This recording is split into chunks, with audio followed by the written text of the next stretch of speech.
Welcome to the Shifting People podcast, where we go deep into the weeds with leaders on the front lines of people management in the service industry.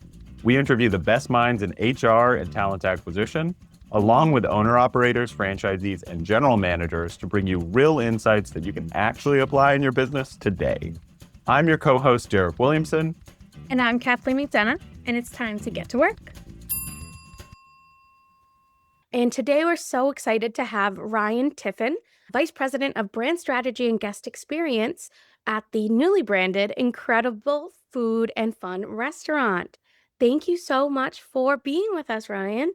Thank you for having me. Welcome. We're so excited to chat with you. Before we get into some of the really exciting topics that we have planned, tell us about you. Tell us about where you got started, your journey, and how you got to Incredible Food and Fun. So my journey is not traditional. I do not have a four-year degree. I did not start in any form of traditional education. So I like to preface with that. I actually started not knowing what I wanted to do. I'm not going to bore you with all the finer details, but I did start out with a little photography studio at 17 years old and learning how to market. I didn't realize I was teaching myself what guest experience was. Fast forward, I get into college a year or two, and I realize that, okay, I want to dabble in business, and I get introduced to the Disney College program, which I thought I was too grown to do. Come to find out, you're really never too old for Disney. So I look into this, and as a kid in the South, my grandparents, while they did make enough money, they didn't have the well-being health-wise to take us to Disney, so I'd never step foot on a Disney park. The closest thing I had to themed entertainment was Silver Dollar City and Six Flags. And so at the age of 22, I believe, I went to Disney World for the first time. And then shortly after, I did the college program and I got accepted. During that, I got a hardcore intensive training through their HR program. And in that, I learned that was my calling. I was supposed to be in themed entertainment. And while I didn't stay at Disney for a minute, I carried that with me. So I've done everything from marketing to nonprofit work to DJing. That's a whole nother book for a whole nother day. I have done legal work. I've worked in the judicial system. I have done everything, but it's been with a creative mindset. And ultimately, that has landed me in my chair today as a Vice President of Brand Strategy and Guest Experience at Incredible Pizza. Wow. What an incredible journey. You've done it all. And like you said, unconventionally, right? I think Yeah.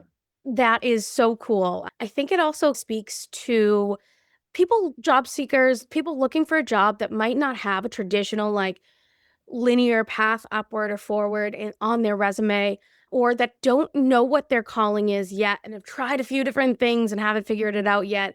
And speaks to the fact that, like, the resume doesn't matter as much as we maybe think it does. What do you think about that? Correct. I believe that. I will admit in my late 20s, early 30s, I'm just now coming to start admitting this because as humans, we don't like to show our flaws. And I was just challenged by a mentor actually 3 days ago to start showcasing more of the downsides to us. But I do think, yeah, I can admit in my late 20s and early 30s, I looked at myself in the mirror saying, wow, my friends that graduated and went into nursing have this beautiful picturesque lifestyle. And here I am. I've already had 5 different career paths. Where am I going? And you feel like a failure, but that's really your own self-sabotaging yourself. So I've had to challenge myself to get out of my way. And thankfully, I've surrounded myself with mentors that have said, hey, at 33, I went back, restarted my career, took a part-time job at Disney. Fast forward, he's in his 40s, and now he's one of the heads at Disney Cruise Line. Completely restarted his career. To your point, the landscape for the job market has completely changed. While I still believe education is great, I think education is so good for people to figure out what they want to do. I think that's where you can learn so many valuable things. I also think there's value and even financial value in your resumes. I can tell you I had picked up things that I can't be taught in school from each of those things, from the judicial system. I know things about law that I really never cared to, but that helps me look at things from a different viewpoint, from an operational standpoint. I poke holes in things. I'm like, okay, if we're doing this, is there legal ramifications? Like, we need to think about these things. It all has a piece of the puzzle. So I think it matters now what you take from each piece of the job to your next. And that's how I've built my ladder. So I challenge people now to say, don't get in your head, but think about what you're going to do at the company, what legacy are you going to leave, and how are you going to carry that legacy forward? What are you gonna learn? What are you gonna leave? I think Right. those are yeah, I love that. Those are 2 really good things. And you learn from every experience, like you mentioned. One of the biggest probably that you learned from is Disney, and we've had someone on before that was from Disney. Disney makes such an impact in the people that work for them and guests as well. Tell us a little bit more about your time at Disney and kind of what it taught you. It was really transformational for you too. Yeah, so my time at Disney, I'll break it down and be fully transparent exactly what happened. Like I said, I was in college. I went to college late, and I appreciated going late. I'm not a school person, so I did college at a remedial level. I had some learning disabilities. I did it very slow. I had the college president come up to me and say, "Hey, I really think you need to do this college program." I took him up on it. I got accepted. I forgot about it until I got the letter in the mail and was like, "Oh, okay, we're doing this now." So I went and I had a few health complications that did not meet the physical requirements of some of the jobs. And I, unfortunately, about 3 months in, had to leave. But what I can tell you about the college program and any job at Disney, because this is required of any job, is just about the first 3 weeks is the traditions phase. So what they do, especially for college program, and I think it has shifted some, so don't quote me on current practice, but they make sure that everybody coming in is taught the same principle. Walt's vision for the whole company, why Disney was built, what the purpose of Disney is, the purpose of your role, and then they split you off. So I was gonna be in a store, so they call it merchantainment. And when you go in there as a kid or a young adult, you're like, okay, I'm just in retail. You're not just in retail. Disney makes sure you know that. So they tell us, okay, hey, people in retail, you're actually the only piece of magic that leaves the property. And I was like, "Oh, wow." And you're sitting there and you're like, "I don't really understand that." So then they come at you and they say, "Think about it. Do any of y'all have a Mickey Mouse plush?" And some kid will raise their hand and say, "Yeah, my grandma got one when she went to Disneyland and passed it to my mom, and my mom gave it to me." Okay, that's 3 generations of magic that started at Disneyland Park in California. So they told us, you're not just a retail person. You're carrying on magic. You're the only piece that leaves the park." So it's those tiny moments. And then after you learn that, you then go into your area and you learn the story behind your area. So for me, I was at Disney Springs, which is a shopping district outside of the parks. And there's a whole story there that I had no idea about. And don't quote me because I cannot remember the story, but there's a Springs and there's a bottling company there. There's a whole story that Imagineers have put together. And then they train us on that. And so there's each touch point that just makes sure the guests know that like, it's all in. We're immersing them from everywhere from the Coach store to the Disney store. They teach you that standard, and I'm a firm believer, if they can do that, why can't you carry that at any other company?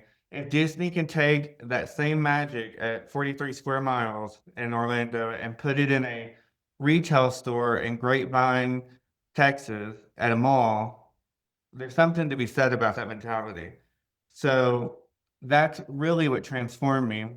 And to keep my rant, because it's on the Disney and it's what I teach everybody now. People always ask me, why are you obsessed with Disney? And I say, hey, I cry at every fireworks show. And they look at me like, oh, you're a Disney adult, so you need to grow up. And I'm like, I'm not crying because the music. I could recite the songs for you right now.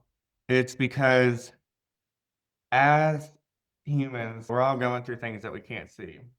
And every night, Disney has a fireworks show, weather permitting, hopefully, and it's 18 minutes long. And I say, for 18 minutes, people are celebrating their honeymoons, they're returning family vacations, they're celebrating all kinds of things. But there's also people in that audience that are dealing with miscarriages, abuse at home, there's loss, financial stress, things that we can't see. But for 18 minutes, as soon as that first firework goes off, the world stops. And X amount of thousand people are just sitting in unison for 18 minutes of peace, escapism, immersiveness, and harmony. And I think as individuals and companies, if we can harness that magic and put that back out in the world, I think the world would be a better place. So I lead by that mentality. Fantastic. It's really interesting. And I think it would probably be very easy for a lot of business owners, HR people listening to think we're not Disney. But you mentioned something about how that is replicable. It's not going to look the exact same. Not every company has a fireworks show. The part that you mentioned of it started with that vision, and there was like something really interesting that you mentioned about it was almost like they do a really good job at framing like you are not a cog in a machine. It's more you're like a piece in a puzzle. Every single Right. person is really important here. And I think that's especially in hospitality, that often really gets neglected, right? Is telling everyone all the way up the organization, here's how you are important and impactful. So I'm curious if you could share maybe with Incredible or maybe like in any other experiences in between, but like how you've brought that and translated that into a different company, but what have you brought in? What have you adapted? Almost every single company. So Disney has a language system, and I've carried that in almost, I'd have to look at my resume. I believe I have converted almost every company except city and government. Disney has languages, and I can't expose all of them, but they use terminology for everything so that the guest doesn't know. But some of the public facing terminology I can share that's not rocket science is they don't say the word employees. Y'all know that. I know that. It's cast members. When I went to Cinemark, that was one of the first things. I was in the comms department, right? I was not in HR. I was building a communications department with a colleague of mine and a director. We were all new to the company and they needed it. We went in there and built it. My coworker was over HR and we got to looking at the handbook and I said, I'm challenging this company to remove all words of the word employee and take out customer and replace it with guest. And then I got that approved by leadership. And then I went and said, now I'm going to break grammatical rules here. I want capitalizations on the word guest moving forward and capitalization on the word team members moving forward. And they looked at me crazy. I said, here's the thing. We're showing importance. Like these are our team members and the guests. They're in our house.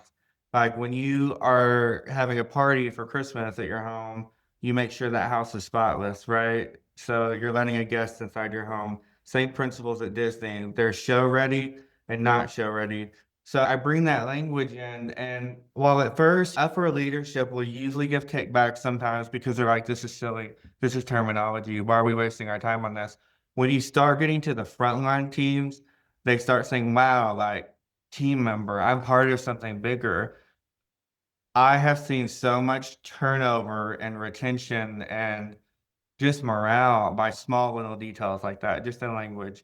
So when I came to Incredible Pizza, that was one fight I took, and I am not afraid to admit it was a fight at this company.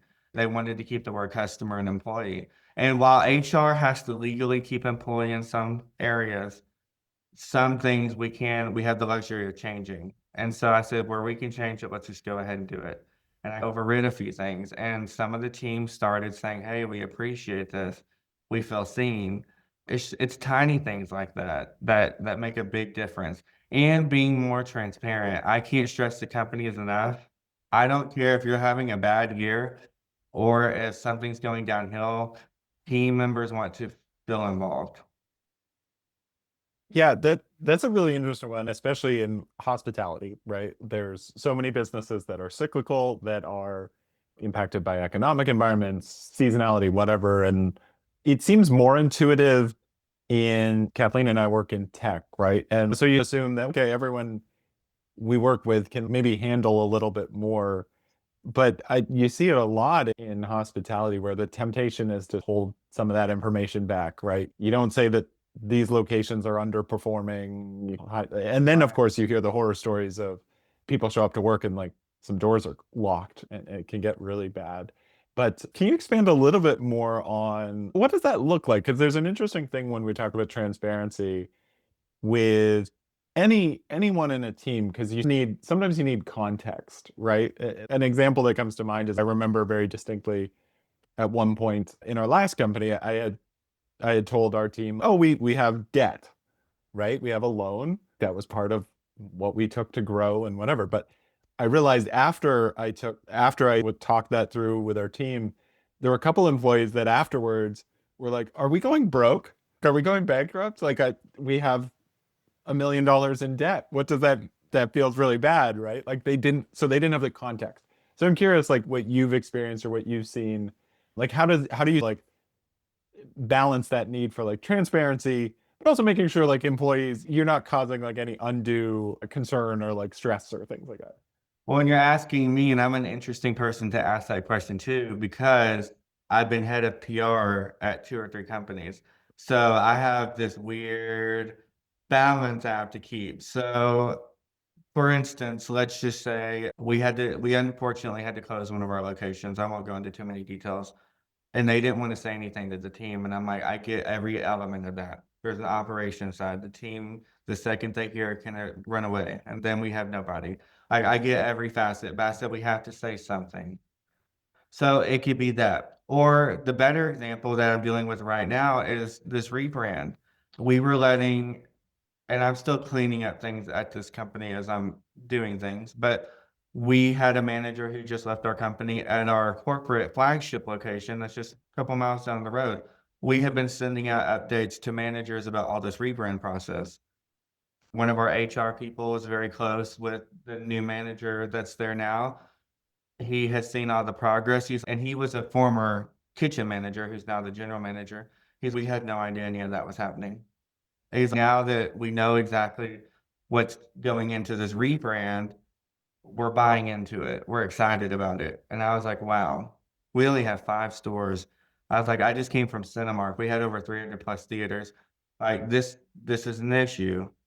So it's moments even from simple things that's not dramatic. Doesn't have to be dramatic things or like your debt situation. It could be simple marketing things. Team members just want, I think, to know what's going on.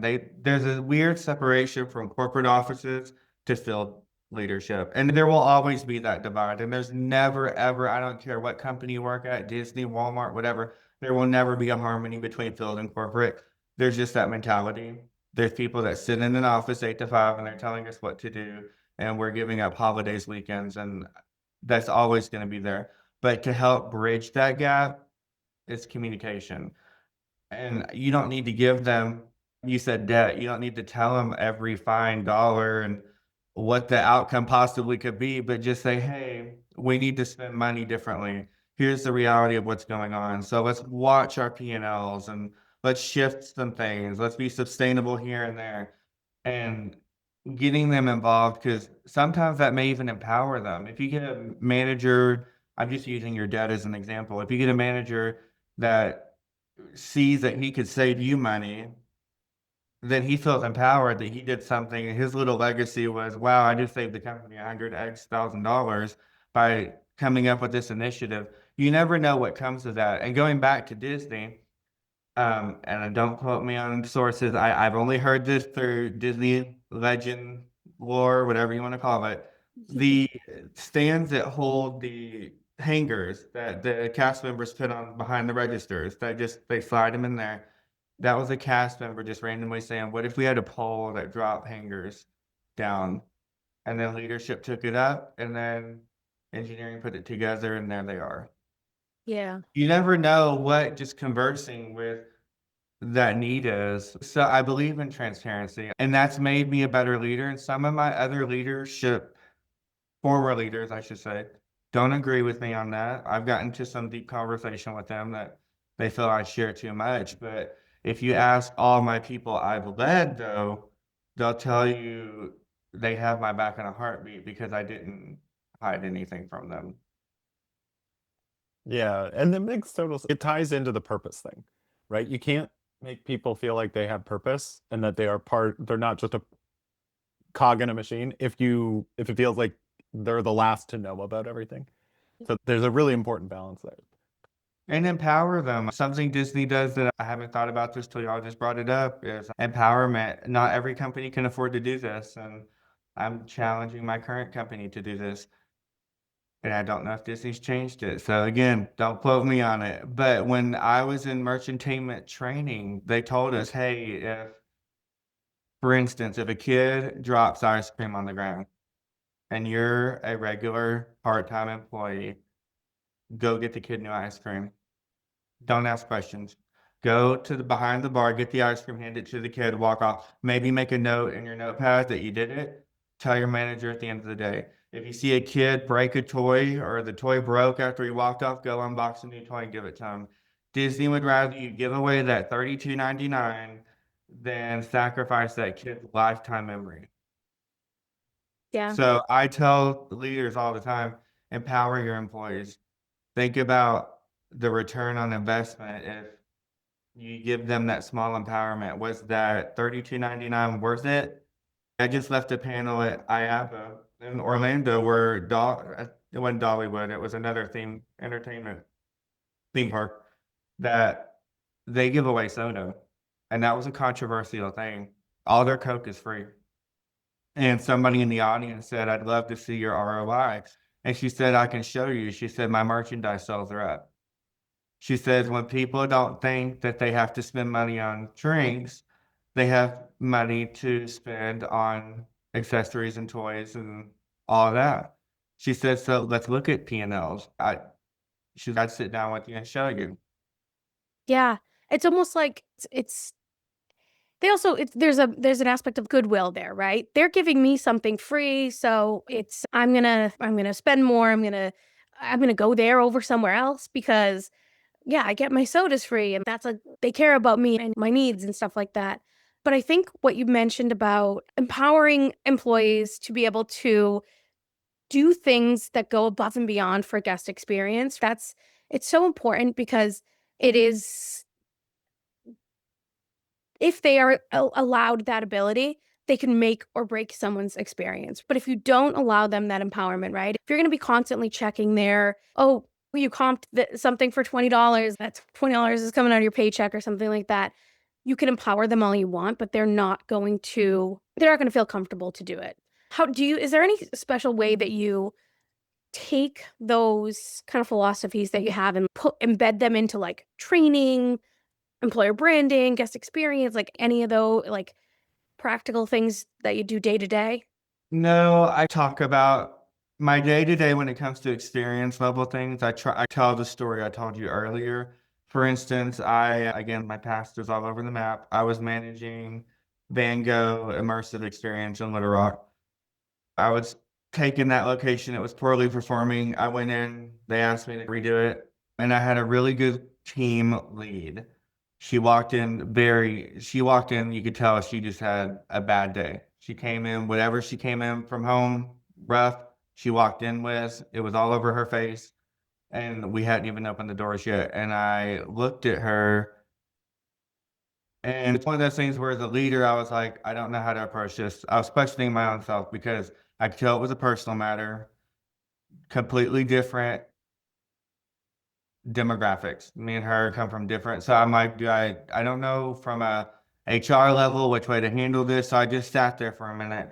I let her go set her stuff down and get to her station, and then I just said, you know what, I'm gonna go tell her the same story I told y'all. So I go back to her station and I pull her aside and I said, hey, I can tell something's up. I'm gonna share my story about why I love what we do. So I tell her the fireworks story. And she looked at me and she's like, I don't understand. And I said, let me paint a different way now. I said, the Van Gogh experience it's expensive for what it is. It's 90 to 120-minute experience if you drag it out. I said, we're in Little Rock. Her name was Latoya. I said, Latoya, we're in Little Rock. There's some rough things that go on in Little Rock. So I said, we don't know what these people are going through.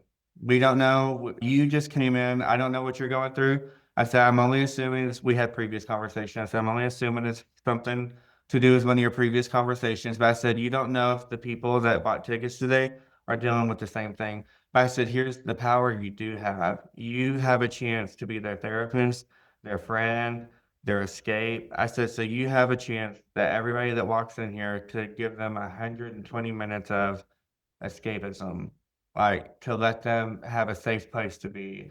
They could be being abused at home. We don't know their stories, Latoya. I said, so you have that ability to make that magic happen.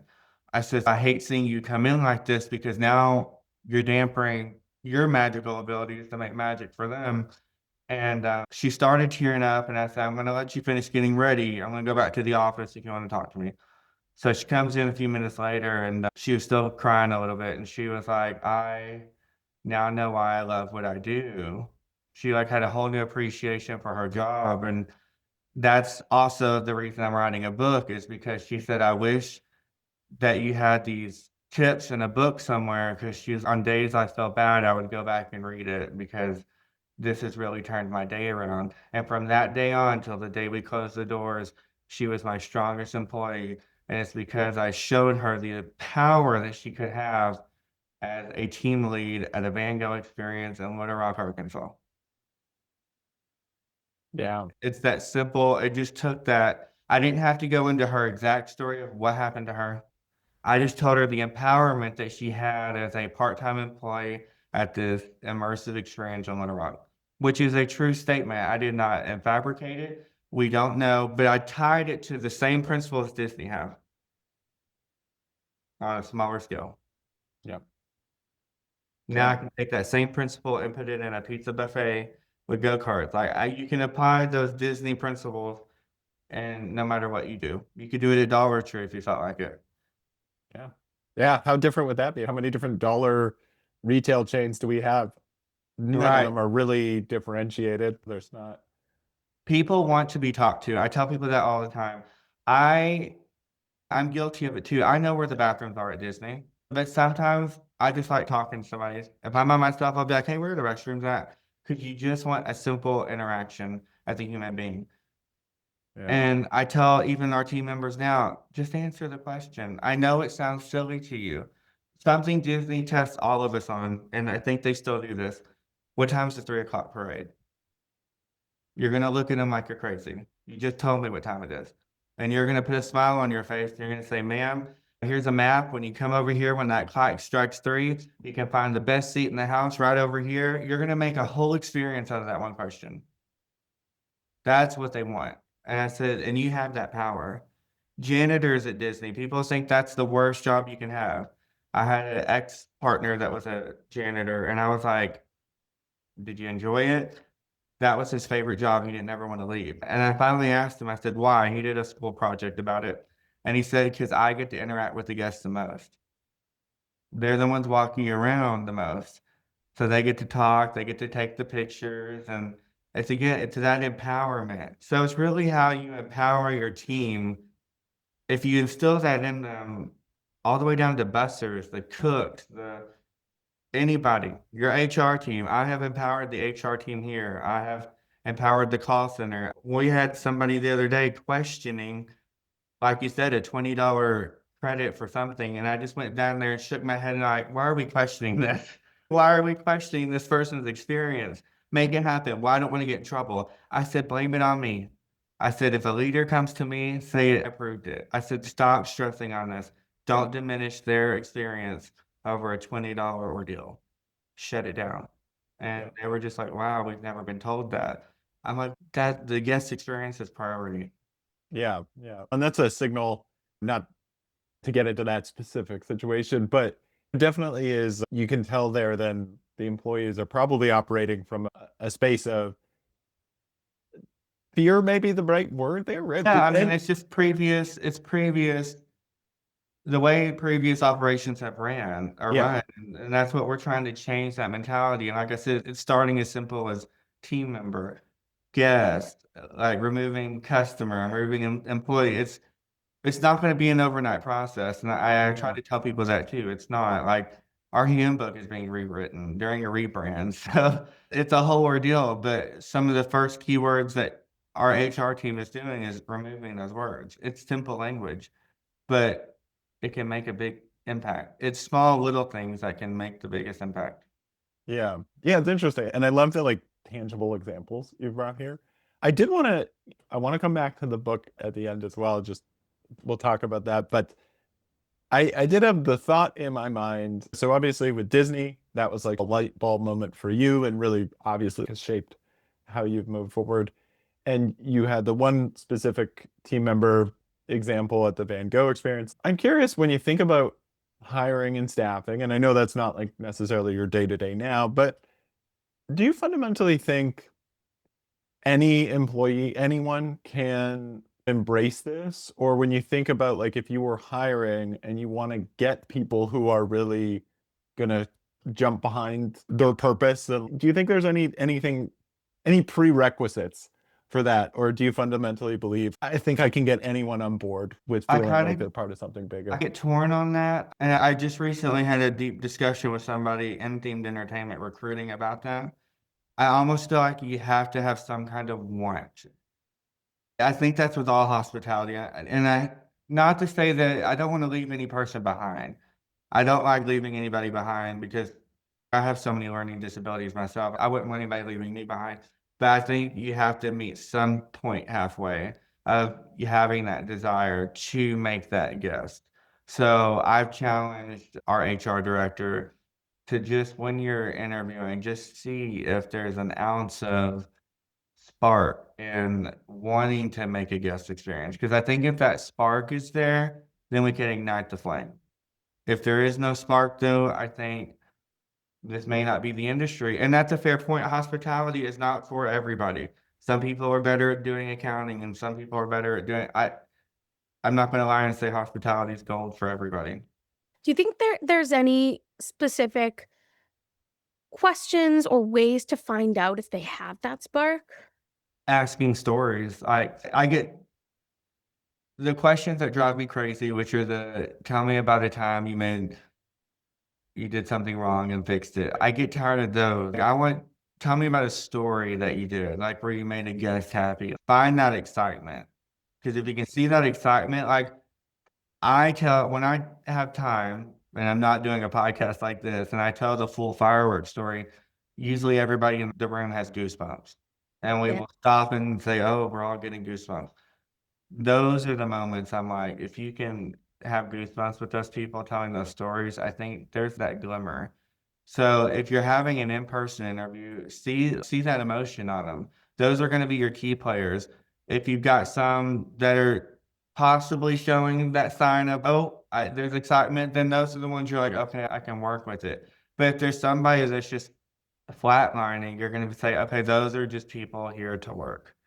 And there are those people, and there's nothing wrong with those type of people either. But it depends on what you're hiring for. Yeah. And sometimes maybe those people will find a spark in some other environment. Maybe Yeah, still within hospitality, because sometimes it's just, I don't know, it takes the right like ingredients of people and like, but not every culture is for everyone too. So it's this like delicate balance, but it doesn't take much, like you were saying. Like you just have to right. have that little spark, and then we can really go with Because it. if they're excited about a moment that they've done for a guest, you'll start to see it light up. Like when I talk about the Latoya moment or the firework moment, people can naturally see a difference or in the tone or in the mood that when I'm talking to them.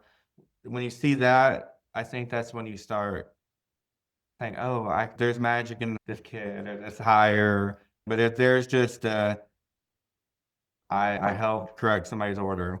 Okay, great. Like that one gets put to the side. For me, that's just when the public facing. But maybe they're better if they're not good with people. Maybe there's a chance that they're over here in this role and we can turn them into something.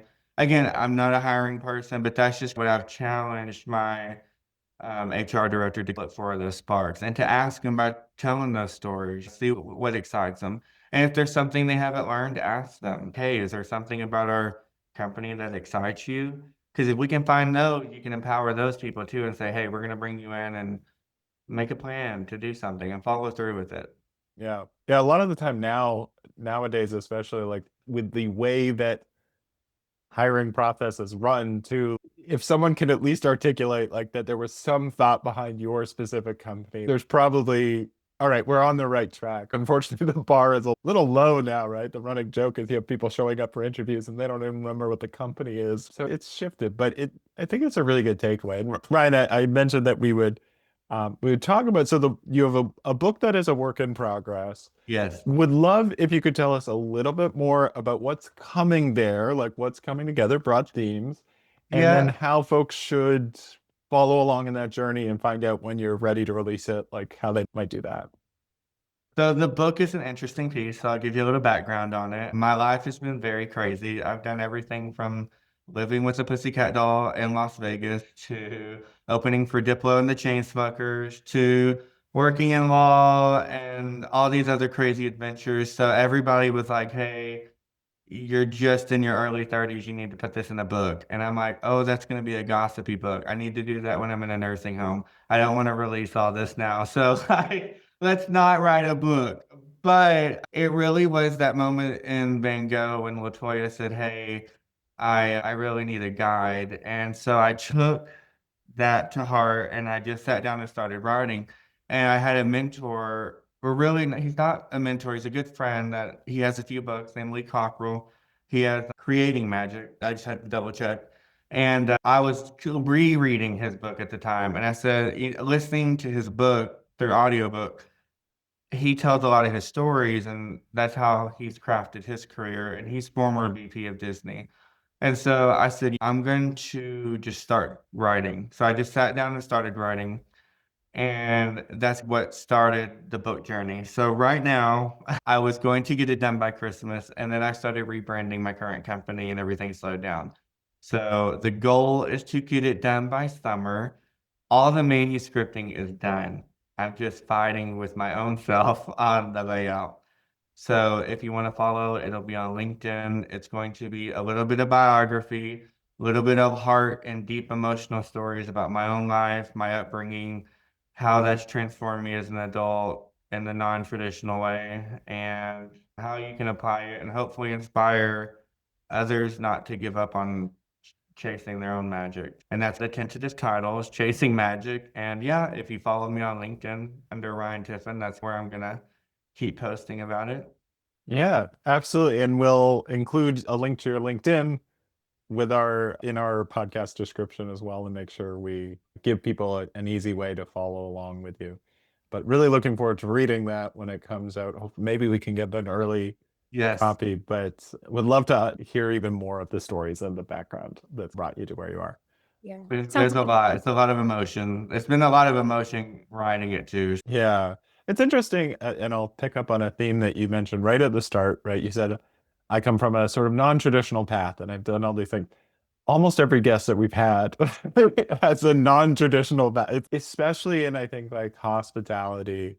There's just so many interesting journeys and so many interesting stories that shape like what people bring to the table now. And there's so many different perspectives, which is just what makes it such an interesting space. And we're really thankful that you could come on and share yours and share your background. And as we say with every single one of these podcasts, like we only really just scratch the surface on some of these. I think would love to have you back in once the book is done. We're going to hold you to summer deadline. Yes. But we'd love to have you on maybe after that or just when it's coming out, talk a bit more and go even more in depth because there's so much more we could peel away on the onion there Oh, yeah. that I think people would appreciate. Awesome. Ryan, thank you so much. We really Of course, thanks for appreciate it. having me. We really appreciate getting a taste of kind of how you approach things. And it's great to get a perspective from someone who's more focused on the guest experience and what that brings to the overall people function of the business. So thank you, Ryan. Really appreciate it. Thank you for having me. I appreciate it. Awesome.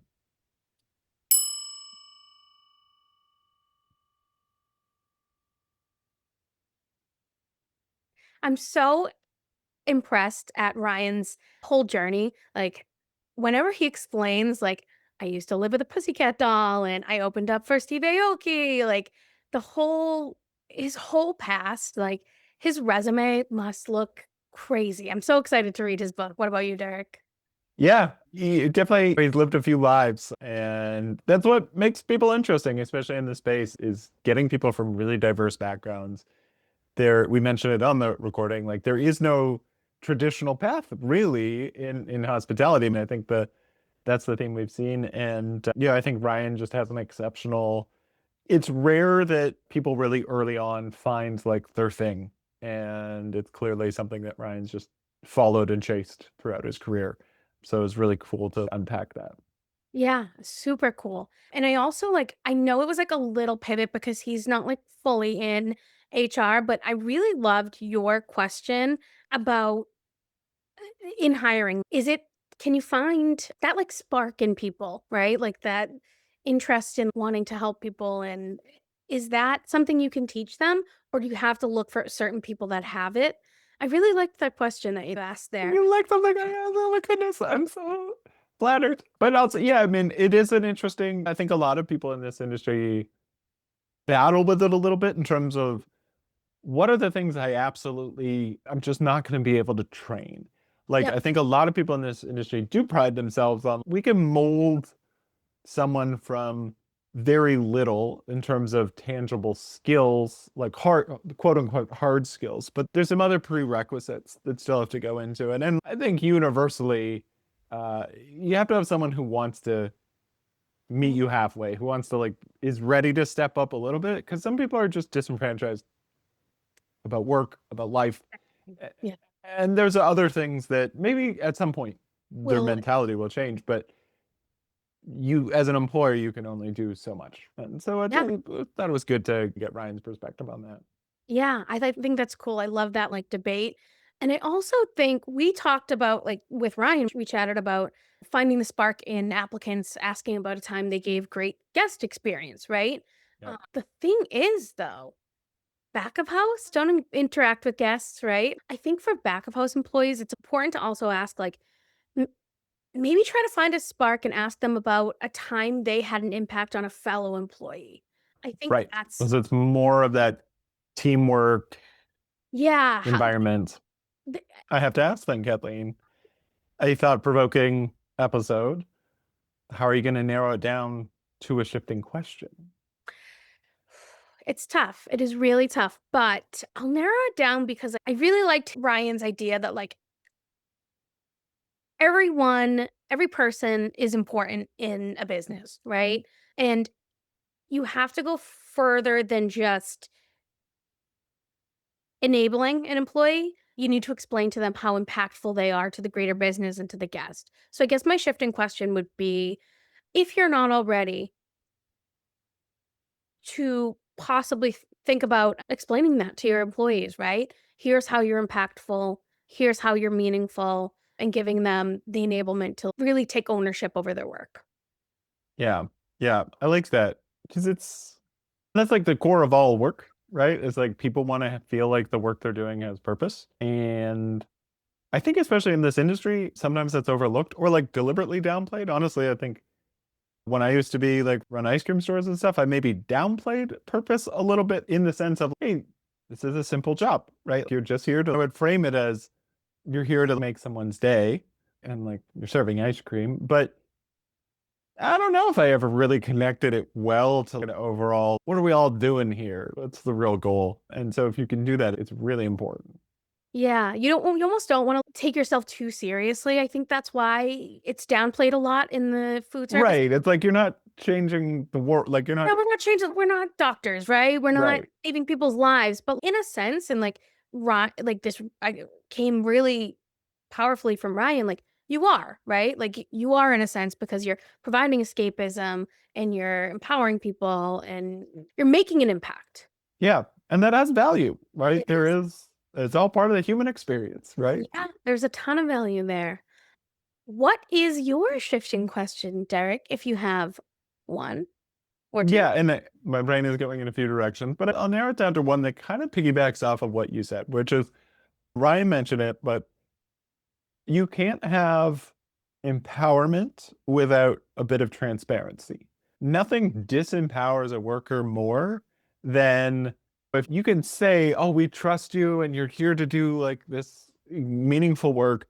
And then you're like, yeah, but you can't see the cash register and we don't let you see any of the reports and we don't trust you to do XYZ things. Like that kind of stuff. And I say that because I've seen this in real life. Like I remember going into one ice cream store franchise with another franchisee, and he didn't let his staff touch the cash register.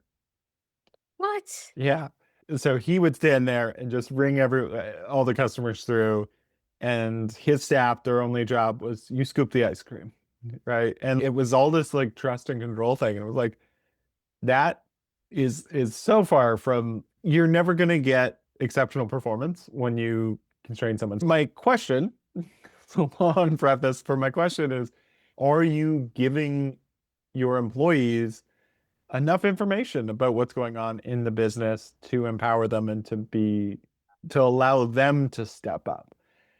And we talked about a bit with Ryan, like there's a balance there, right? Like you can't show them like your financials because a lot of employees might not know how to look at financials, right?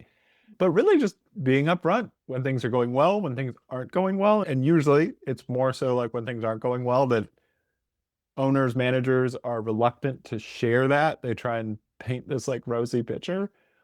But Ryan highlighted it as sometimes if you give your employees something heavy, okay, we're struggling a little bit, they can surprise you and step up. Yeah, I love that so much. And it's at our previous company, when you did that, it felt really important. It felt like a shift. It felt like we were all really part of it and it worked, right? Like people started coming up with ideas and it it makes people not only bought in, but bought into solving problems that aren't just their normal day-to-day job. Right. And then like we've heard on past episodes with other guests, those ideas that frontline team member has can be great ones to help solve problems, right? Because they're the ones that are interacting every day, and the processes and ideas they can come up with are going to be better than maybe the ones someone that's just behind a desk all the time can come up with. Or I'm thinking about bigger companies now, the ones that a bigger company hires a consultant for. You know what I mean? Yes, absolutely, absolutely. And there's plenty of examples like in the industry. One that comes to mind, which did not age perfectly well, but like Subway's biggest advertising campaign with Jared, who was now disgraced, but that came from a frontline. I'm not sure if it was a franchisee working in their location or an employee, but it was the front line that surfaced. Hey, there's a story here of this guy that literally eats Subway all day Yeah. and has lost a ton of weight. And that was the impetus for this huge marketing campaign, which really was wildly successful for years. How successful that was, as opposed to, it's not exactly like apples to apples, but like I just always think of the HBO Max switching to Max and then back to HBO Max and how much money that cost. And you ask Right. team member what should we do about if they had surveyed or talked to their front line, I'm sure the front line could have told them that wasn't a great idea. Yeah, the customer service people would have, the first thing they'd Yeah. say is, we're going to confuse the crap out of our customers. We should not do this. Yep, absolutely. So there's value in it. And it's funny because so both of our questions really tie in the overall thing. Like, how often do you hear this thing of we want employees who act like owners? I was like, Exactly. you have to empower them to do that. Yep. And it starts from you. Like, they're not just going to magically be able to step into bigger like thinking and thinking beyond their job if you don't create the environment for it. Yeah, So like absolutely. how we tied together. We And then did. that's how you create a great guest experience, which ties into Ryan's thing. So we came full circle.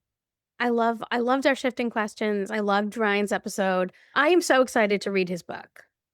I am too. I genuinely am too. Yeah. So we'll have to keep on him and follow up with our listeners once that's more ready. But Until then, thanks for coming to work with us.